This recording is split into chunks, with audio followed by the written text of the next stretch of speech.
during the negotiations, you would have noticed that there's a lot of emphasis on adaptation, and especially how adaptation finance can support most vulnerable groups to better be prepared and to better cope with the climate change impacts. So the Adaptation Fund NGO Network is a network of NGOs that is focusing on tracking the projects that the Adaptation Fund is implementing in the various countries, looking at how the projects can actually really address the urgent needs within country, also looking at implementation and really trying to track if the adaptation funding spent really benefits the most vulnerable communities on the ground.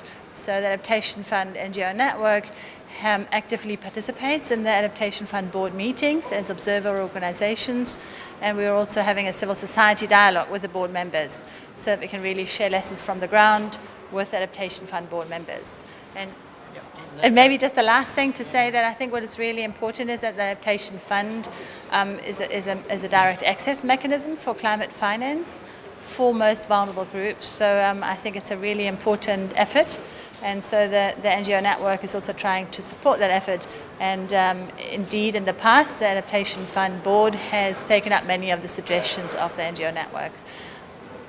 Okay, and Emmanuel, give us an idea from, you're from Senegal, give us an idea about some of the projects that we're talking about. Yeah, first of all, I have to say that it was really an important decision that the parties have taken to establish the Adaptation Fund to help vulnerable countries to cope with the climate change. The thing is, we need to link the mitigation and the adaptation. Less we mitigate, more the adaptation will be more costly. So related to what the adaptation have done in our countries, Senegal was the first country who benefit from the Adaptation Fund. And for 2 hours, we had implement this project of adaptation to coastal erosion in vulnerable area in Senegal. And 3 localities benefit from that.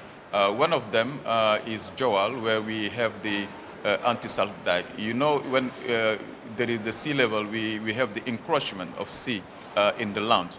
And this impact in the land, and it's degraded. And at the same time, it reduced the agricultural productivity. So when the anti-salt dike was established, it was established last year. So we have seen that there is a real impact in the land. Upstream, we have seen that the land was recovered. Almost 2,500 hectares of land was recovered. And we have seen that the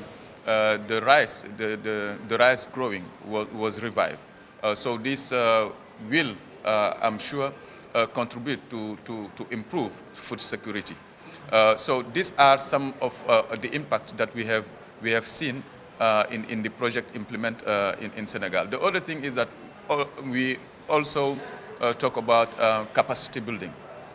But we need to say that institutional capacity building is one outcome of this process, because we have NIE. Senegal have the implementation, national implementing entities, and this will help the country to see how we could channelize the fund gather to fight against climate change. And I think that if many countries or vulnerable countries have this kind of institutional mechanism to see how they could face with the climate change issue, particularly by adapting, it will be a good thing. So we need to link this. And the other thing is, we are CSOs, we are trying to see, to accompany the Adaptation Fund Board, to see if really the resources allocated by countries reach to communities. And I think that related to the case of Senegal, we can say yes. The resources, even if it is few, because we are looking for more resources, is just a catalyst of resources, is just a catalyst to stimulate local development, we think, based on what we have seen in Senegal. And I think that we are requested for more resources on the Adaptation Fund, and to link more and better this issue of adaptation with mitigation. We see what happened in many countries related to extreme events. We see that it is frequent now. There is the case in Philippines, but in Africa, in the Horn of Africa, in the Sahel, you will see that the issue of droughts is there. And I guess, and a final point, Bettina.